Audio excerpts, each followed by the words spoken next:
At the beginning, Breaking Bad gives us a question before it gives us an answer. We see Jesse's car sitting alone in the desert. There's a body lying in the back. We don't know who it belongs to or how things got this bad. Then we cut back. Tuco drags Walt and Jesse into a room and forces them onto a sofa. Jesse tries to fight him and gets nowhere. Walt is trying to stay calm, but underneath that calm is a simple plan. They need to kill Tuco before Tuco kills them. And then, for the first time, we see Hector Salamanca. He's old, he's in a wheelchair, he can't walk, and he can't speak. The only way he can communicate is through a small bell attached to his hand. Compared with Tuco, Hector looks almost powerless. Tuco controls the room. He has the gun. He decides where Walt and Jesse are going. Hector just sits there. But that is exactly what makes this scene so interesting. Because while everyone else is trying to control what happens next, Hector is watching. And the first thing he watches is Walt and Jesse. Hector has no reason to know who these men are. He doesn't know their history with Tuco. He doesn't know that they have come here with ricin. He doesn't know that their entire plan is to poison the man sitting in front of them. But there is something about these two strangers that seems to put him on alert. The show never gives Hector a line saying, "I don't trust these men." His reactions suggest that he is paying attention to them in a way Tuco isn't. Walt and Jesse aren't helpless victims.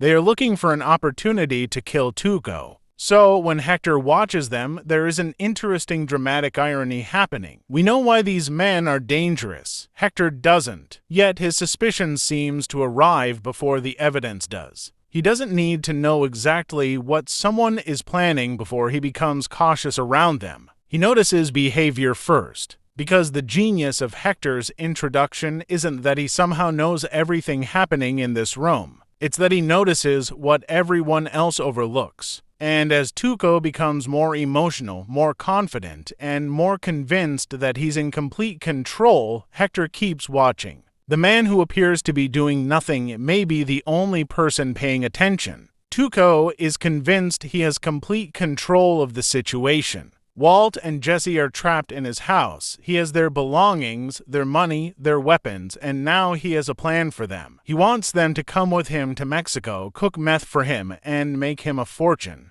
To Tuco, this isn't really a negotiation. It's a decision he's already made for them. But then he finds the photograph of Walt's family, and something interesting happens. Tuco realizes that Walt isn't simply another criminal. He's a husband and a father, and Tuco almost seems amused by the contradiction. He moves close to Walt and asks him a simple question. Can he trust him? Walt immediately says yes. And that's exactly what Tuco wants to hear. Because Tuco believes he can read people. That becomes even clearer when he starts talking about Gonzo. I trusted him like a brother! I was good to him! I was good! Tuco hasn't heard from Gonzo for 2 days. The police are looking for him, and Tuco has convinced himself that Gonzo betrayed him and became an informant. Then Tuco starts talking about how he can see the future in his head. I can see the future, you know? It's this gift that I have deep inside my head. He's always 2 steps ahead. He knows what people are going to do before they do it. But there's an irony hidden inside this speech. Tuco isn't actually 2 steps ahead. He's emotionally trapped inside a story he has created for himself. He believes Gonzo betrayed him, when in reality Gonzo is already dead. He believes Walt and Jesse are people he can control when they're secretly trying to kill him. And most importantly, he has no idea that the people sitting in front of him are carefully studying his behavior. And Hector is watching. While Tuco is talking about betrayal, Hector isn't participating in the conversation. He's observing Tuco's reaction to his own anger. Tuco isn't simply upset about Gonzo. He's becoming consumed by the idea of betrayal. He talks about how much he loved Gonzo, how disappointed he is, and how brutally he'll kill him when he finds him. The more Tuco talks, the more he reveals. Because anger can make a person dangerous, but it can also make them predictable. Tuco thinks he's demonstrating how powerful he is. But to someone watching carefully, he's also revealing exactly what controls him. Betrayal, disrespect, wounded pride, loss of control. and Walt is sitting right there, absorbing all of it. This is where Hector's reaction becomes interesting. The show never gives us a line explaining what he's thinking, but his attention toward Tuco suggests that he understands something about the danger of letting Tuco's emotions take over. Because if Tuco becomes predictable when he's angry, then someone intelligent can eventually use that anger against him. And that's exactly what makes the contrast between Tuco and Hector so fascinating. Tuco wants everyone to believe he's the smartest person in the room. Hector doesn't need anyone to believe he's smart. He just watches. Tuco talks about seeing the future. Hector watches the present. Tuco believes he's reading everyone. Hector appears to be reading him. And there's another layer to this. Hector doesn't actually know everything either. He doesn't know that Gonzo died accidentally. He doesn't know Walt's real identity. He doesn't know exactly why these two men are here. But he doesn't jump to certainty. He observes. That difference matters. Tuco sees something, decides what it means, and reacts. Hector sees something, watches, and waits. And soon, Hector is going to get his first real piece of evidence that his suspicion about Walt and Jesse may have been justified. Because when the truth about Gonzo appears on television, Walt makes a very quick decision. He changes the channel. Tuco barely notices. But Hector is watching.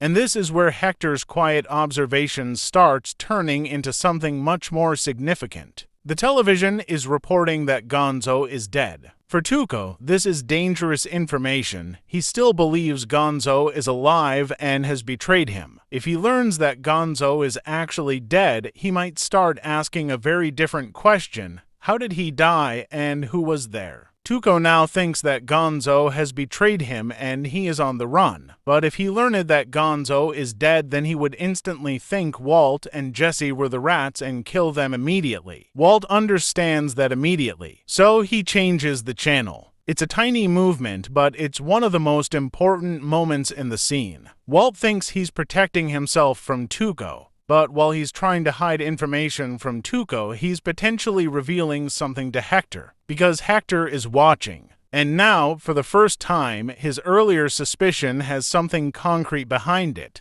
These two men aren't simply nervous captives. They're hiding something, and then Tuco brings food to the table. For Walt and Jesse, this is the opportunity they've been waiting for. Walt gets close enough to Tuco's food and secretly puts the ricin into it. The plan is finally happening, but there is one problem Walt doesn't account for. Hector sees him, and suddenly everything we have been watching Hector do starts to make sense. He doesn't know every detail of Walt's plan. He doesn't know how long they've been planning this. He doesn't know why they want Tuco dead. But he sees the one thing that matters. Walt has put something into Tuco's food, and Hector immediately reacts. Ding. Tuco ignores him. Ding. Tuco gets irritated. Hector keeps ringing. And this is where the scene becomes almost painful to watch because Hector is trying to communicate something extremely important with the only language he has. Tuco doesn't understand. Hector throws the food onto the table.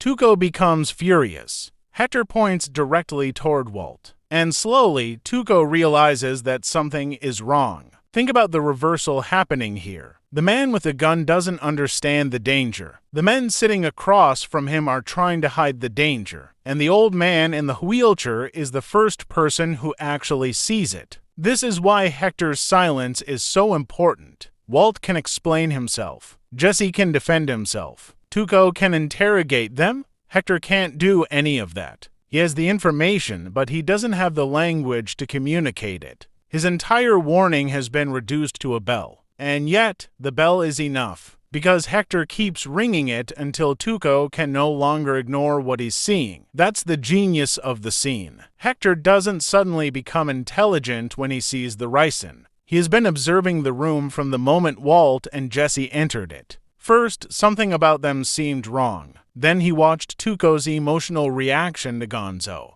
Then he saw Walt desperately change the channel when the truth appeared on television, and now he sees Walt poison the food. His suspicion has become confirmation. Tuco finally places Hector between himself and Walt and Jesse and demands to know what they've done. And now we get another fascinating contrast. Walt and Jesse immediately start trying to convince Tuco that everything is fine. They lie. Hector doesn't. He can't, but his expression, his bell, and the way he reacts to them communicate something Tuco is struggling to understand. These men are hiding something, and Hector knows it. Tuco, however, still believes he can outthink them. He tells them they're not going to fool him. He believes he's once again in control. But there's a cruel irony here. Tuco has spent this entire encounter believing he's 2 steps ahead of everyone. Now he's sitting beside the one person who has been trying to warn him about the 2 men he trusts, and he still doesn't fully understand. Because Hector's greatest problem isn't that he can't see the danger, it's that he can't make Tuco see it.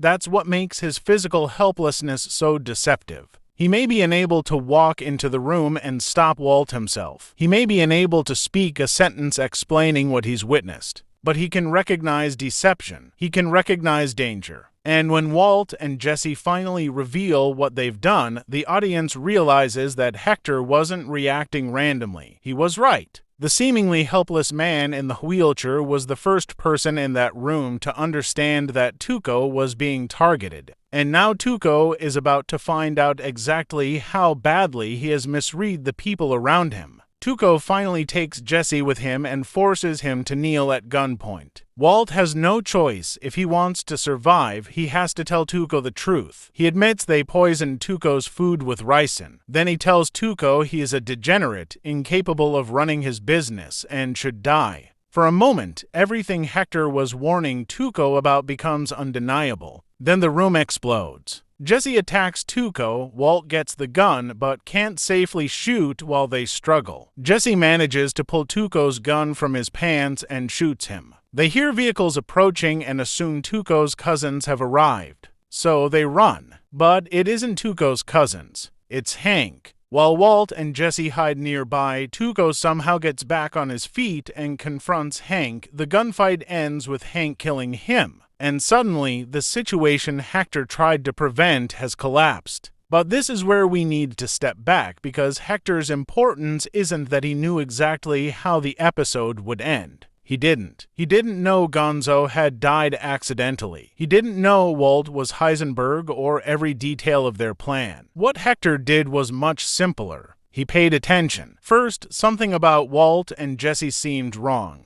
Then he watched Tuco become consumed by his emotions. Then he noticed Walt hiding the Gonzo news. Then he saw the poison. And finally, he tried to warn Tuco. That's what makes this scene so brilliant. Tuco is loud and constantly making assumptions. Walt is intelligent but focused on escaping. Jesse is desperate. Hector barely speaks. He watches everyone. And that's the contradiction the show builds into his introduction. His body makes him look powerless. His inability to speak makes him look irrelevant. But his perception makes him the most aware person in the room. The show never tells us Hector is intelligent. We discover it through his reactions. And that's why the most important character in this episode barely spoke. Everyone else was trying to control the room. Tuco had the gun, Walt had the plan, Jesse had the desperation. But Hector had something none of them could afford to lose: attention. He didn't need to know everything. He only needed to notice what everyone else was revealing.